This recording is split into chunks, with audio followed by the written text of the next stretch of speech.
Quarta questão. A quarta questão nos noticia a palavra prevenção.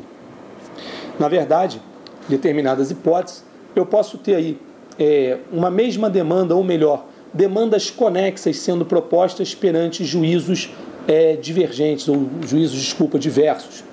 Então, por exemplo, num acidente de trânsito, A propõe a sua ação diante de um critério que fixa a competência no seu domicílio, artigo 100, inciso 5º, parágrafo único do CPC, e B, envolvido no acidente, propõe essa ação no local do acidente. Você vê só, eu vou ter uma ação que está tramitando no domicílio do autor, vou ter uma ação que está tramitando no domicílio do local do acidente. Essas ações não são idênticas, porque eu tenho os mesmos sujeitos, mas ocupando polos diversos da relação jurídica processual. Essas ações têm em comum a conexão, a causa remota, o acidente. Então, na verdade, essas ações foram distribuídas e nós temos um risco.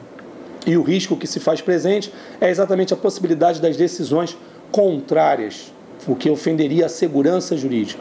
Por outro lado, se essas ações tramitassem em separado, nós teríamos aí um outro problema, um custo, às vezes desnecessário para o Poder Judiciário.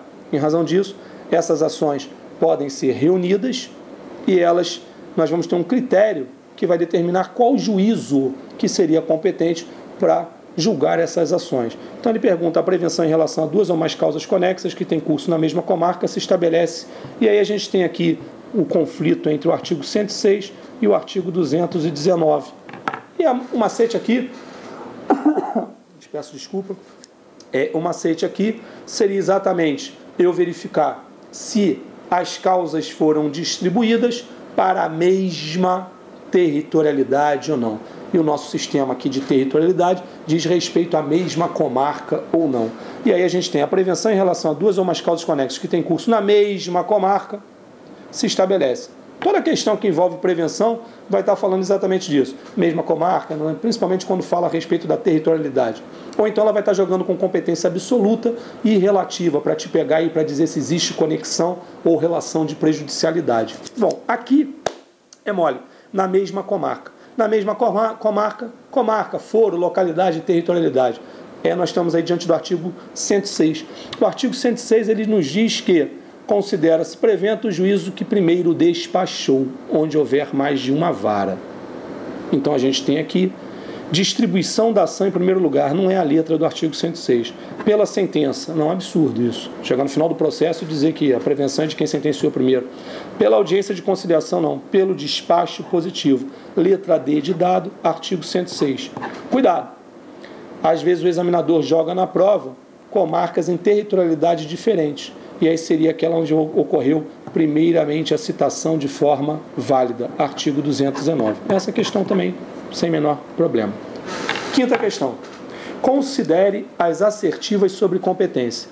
A competência em razão da matéria e da hierarquia pode ser derrogada por convenção das partes. Bom, te pergunto, pode ser derrogada? Te falei que eu estava mal da garganta. Pode ser derrogado? Não. A competência em razão da matéria e da hierarquia, o artigo 111 diz para a gente que essa competência ela é absoluta. Então ela não pode ser afastada pelas partes.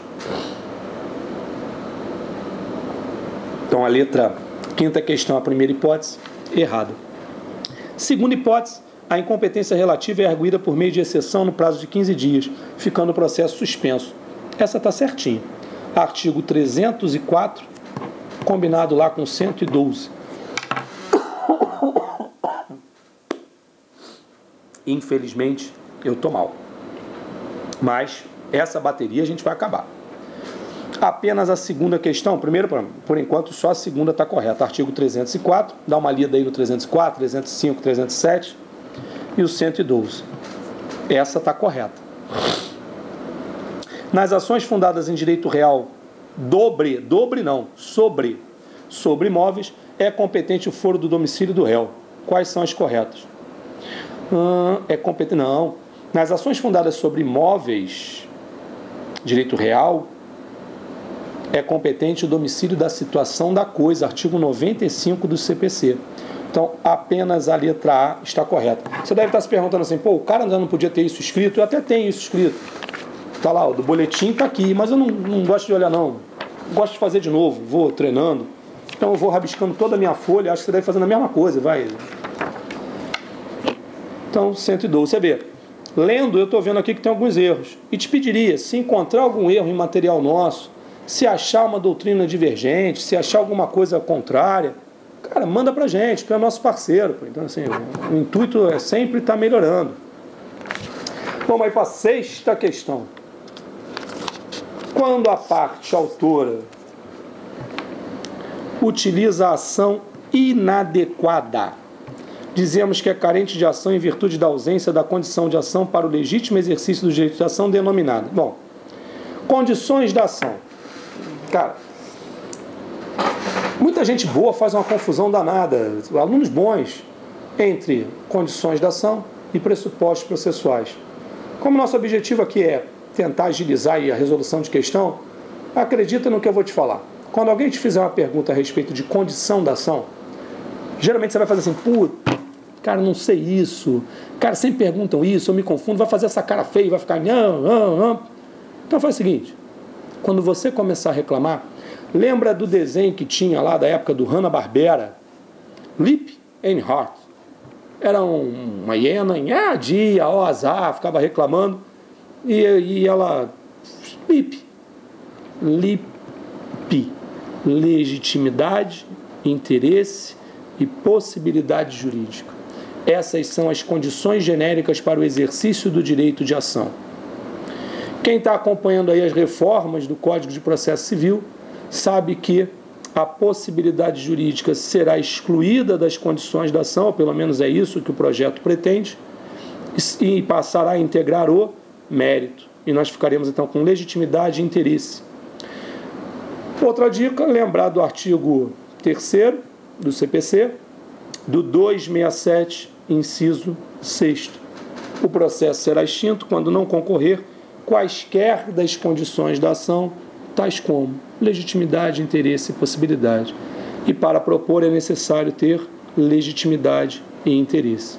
Por último, eu falei o artigo 2º e inicialmente falei o artigo 267, até invertendo a ordem aí do artigo 267, mas foi assim que eu decorei. Eu decorei LIP. E depois, finalmente, eu entendi.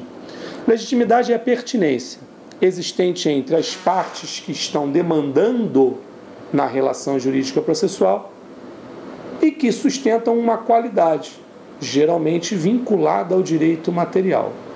Toma cuidado com geralmente, porque eu posso ter alguém postulando em face de alguém que tem uma autorização pela lei, uma legitimação extraordinária.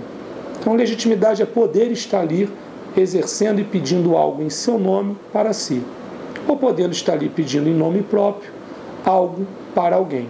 Legitimidade para a causa ordinária e legitimidade para a causa extraordinária.